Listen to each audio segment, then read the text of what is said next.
Well, hello everybody, Spegtacular, Silverstacular is here with Peace Dollars because here in the month of June in 2023, I am doing the Peace Dollar Squeeze. I thought it was a great idea to go ahead and get the community involved and grab these pieces of history as much as we can and keep them safe and protected in our little collection and watch the history increase in appreciation and probably value, let's be honest. That's kind of my idea, and I want to show you what I was able to get as far as Peace Dollars go in the month of June. I also want to explain kind of why I am getting these things, why I think it's a great idea, and I'm going to use some other pieces of history as an example of my talking points. Right meow. Well, hello everybody. I seek to educate and entertain through my journey of collecting coins and stacking precious metals. I encourage you to subscribe and please stay with me on this journey. I am Spegtacular, the Silverstacular. So here I have a nice MS63. PCGS has determined it to be MS63. Use your own, subjective opinion if you would like to, but this 1925 Peace Dollar, it's slabbed up. I get these right here for, I don't know, not too much over raw coins, even though it's all done up and protected in plastic. You really need to be paying for the coin and not everything that's surrounding it. I know that sometimes the pretty labels on the plastic tends to draw our attention. I get it. Gets me too. I totally understand it. But ideally, most of your value needs to be coming from what's inside the plastic, which is the coin itself. So she looks very pretty. I was able to liberate her from the clutches of the coin dealer that I got her from. Good coin dealer, though. But, I'd rather have her in my collection because I believe that these little pieces of history are really extremely undervalued right now. You look at the Morgan dollar, which is a kind of a fan favorite, I think, that goes above and beyond the favoritism of the Peace Dollar.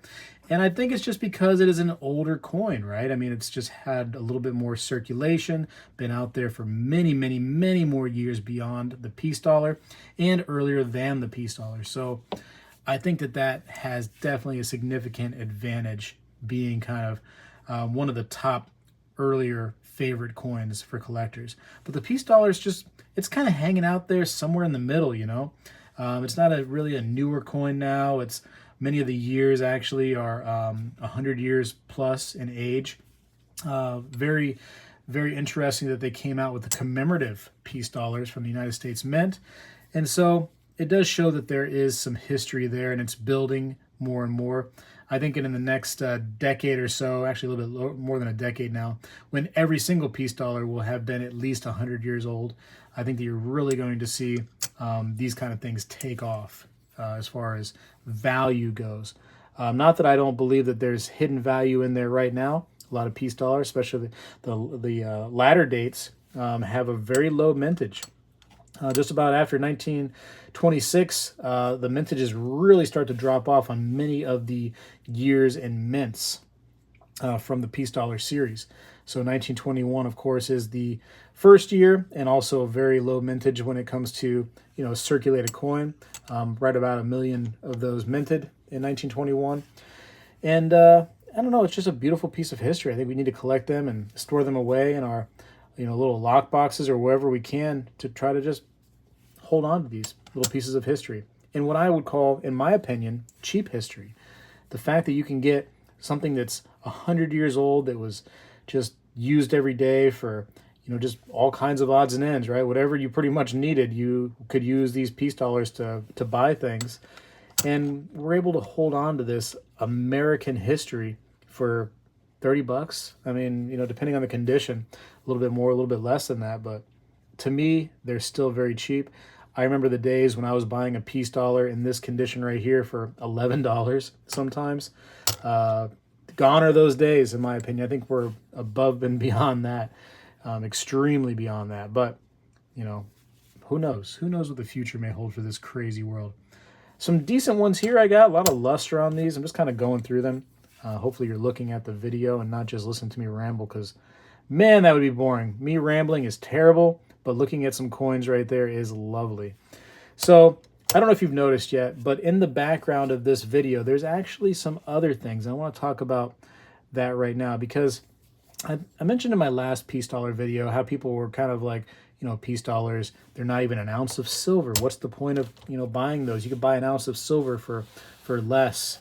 And then actually you can almost get 2 ounces of silver for less than, 2 peace dollars by a long shot. So what are you doing? Like, what's the point? You're buying the history, really, in the coin. There's a lot of stuff that went on in American history in a very short time. America is a new country, realistically, and this kind of shows kind of where we were, right? I mean, think about what happened 100 years ago, 90 years ago. It's amazing how far we've traveled in such a short amount of time, and you're holding history in your hand with the peace dollar.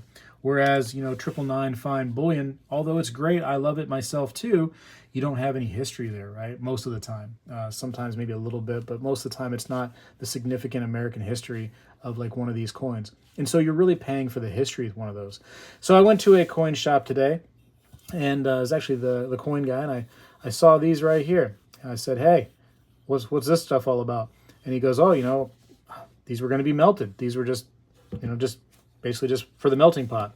And I said, well, let me take a look at these things. So I started looking at them. Very, very pretty. Sterling silver pieces, right? Toned up real nice. Has a little age to them for sure. Apparently my thumb, where I smashed it, is actually sterling silver because you can see how it's toning right there on the side. But yeah, sterling silver, little box right here. I'll open it up for you. Yeah, who knows what kind of craziness went inside of there, huh? Could have been a little cigar, or probably more likely a cigarette holder. Who knows? Who knows? Could have been some coins in there. Maybe this person was a coin collector too. But then I saw this piece right here, and I'm like, you know what? Might as well get that too, because why not? And then I turned it around. I noticed the inscription. And then I said, hey, did you know that this is actually meant for the same person? And he goes, no, I didn't know that. I said, yeah, they both say Major Roy Loudermilk or Laudermilk. Depends on how you say it.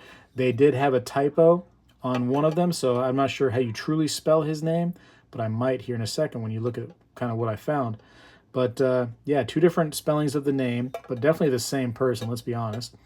And this right here, so the box says, to Major Roy Loudermilk. It says, from the 3rd Infantry Division. And this right here, it says Major Roy Loudermilk, probably Detective 2nd, Jushmeg, I can't hardly see it, it's in this light. Korat, Thailand, April 1966 to April 1967. Very interesting. What this was used for, anybody's guess. Has a couple little sterling hallmarks and stuff like that on there. But yeah, Thailand. And this actually, I didn't show this off right there. It has some probably, if I had to guess, since that right there was from Thailand, this is probably some Thai writing that exists right there, some Thai hallmarking. I think I actually have a book of hallmarks around here somewhere amongst my books, so I'll have to really dive into those and see what that's all about. But I thought it was interesting. I was like, you know what? It's history. I love it. Let me go ahead and grab that. And again, that's why I get the peace dollars, because of the history. So I decided, you know what? Google knows so much. We can just go to Google and just look up all kinds of stuff. Let me show you this computer right here. I decided to type in the name Roy Loudermilk, and I found this right here, this little funeral home page. Let me zoom it in just a smidge.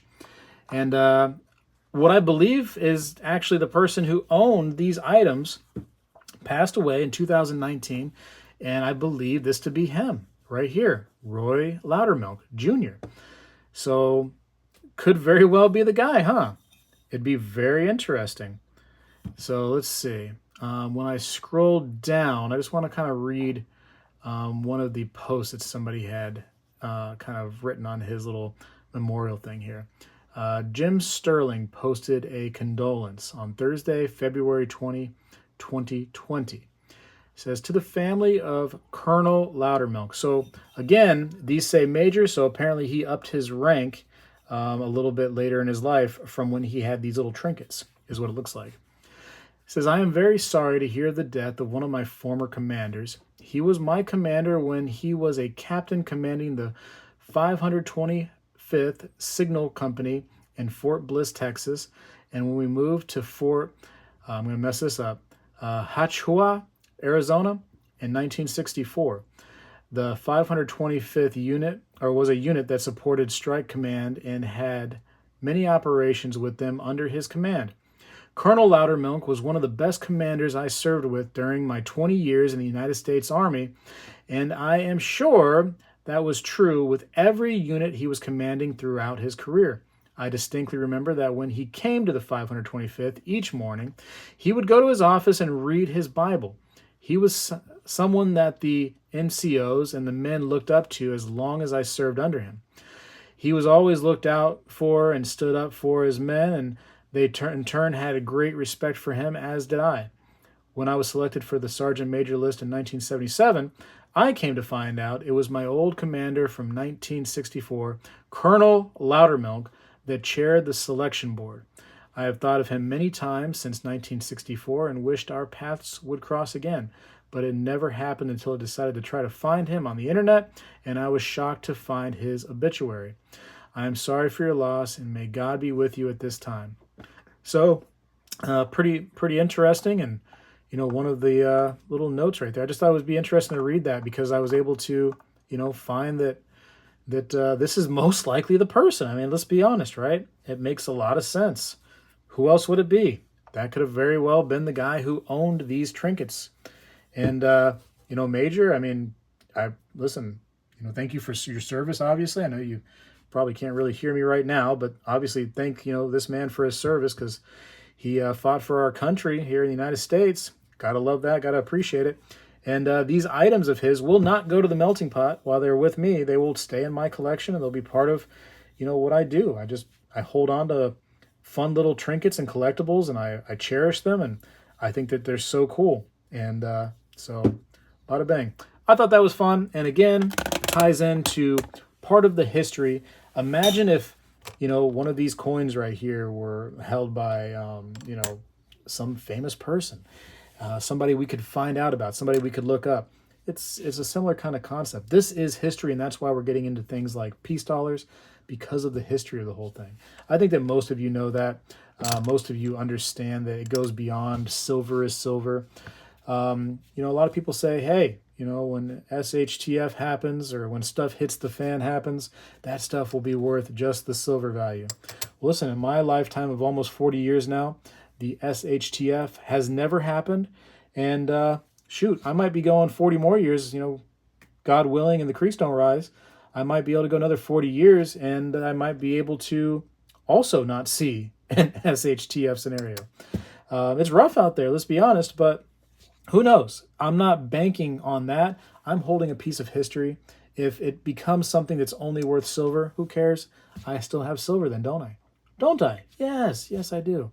Anyways, for the peace dollar squeeze, I would highly recommend, if you love old coins, if you are a fan of old large dollar coins especially, go out there, get some peace dollars. As long as they're relatively cheap, try to get the ones that are in better condition. I think that that's kind of where you want to focus rather than just any old peace dollar. Now, on that note, if you are able to get a rarer date that's kind of worn down a little bit, obviously those are lower mintage, harder to get probably. Might as well go ahead and scoop those up. Shoot, why not, right? Squeeze them as much as you can if you agree that it's a good idea. It's up to you. I got to go for now. I think that the demand and price on peace dollars is definitely showing some sort of effort on the community part on this squeeze. I personally believe that. Anyways, Spegtacular. Thought it was an interesting video. I thought that, Roy Loudermilk finding out who he possibly was. I cannot confirm that by any means, but it sure does seem like that matches the person, doesn't it? Leave me a comment down below. Tell me what you think of this video. I'd appreciate it as always. I got to go. Spegtacular's out. When I was a kid, we did this every day in school, and I believe we need to bring this back a little bit, and I'm going to start right now. I pledge allegiance to the flag of the United States of America and to the republic for which it stands, one nation, under God, indivisible, with liberty and justice for all.